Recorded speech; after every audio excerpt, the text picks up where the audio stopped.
Hello, my name is Dr. Kevin Wong, and I'm a 1996 graduate of Palmer College of Chiropractic West in San Jose, California. I've been in active practice now for almost 23 years, and I've been lucky enough to be teaching in chiropractic education and seminars for almost 23 years as well.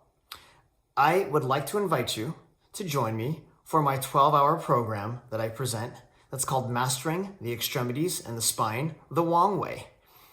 We take a deep dive into the extremities and the spine together, where we start in hour one with the feet. We work our way up through the joints, through the spine, through the shoulders and ribs, up to the neck. We end up at the TMJ in hour 12.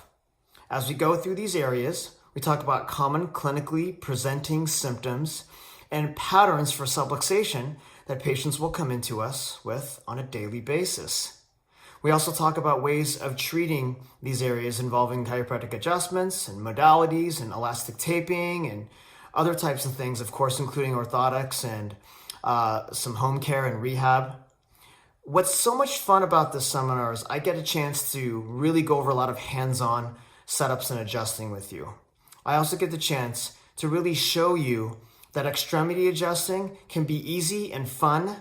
It gets missed very, very often in clinical practice. So I want to make sure you are right on the money with understanding everything so you don't miss this in your practice as well. I hope you will find this information to be interesting, and I certainly hope to see you at my next seminar. Have a wonderful day, and thanks for taking the time to listen. I'm looking forward to meeting you.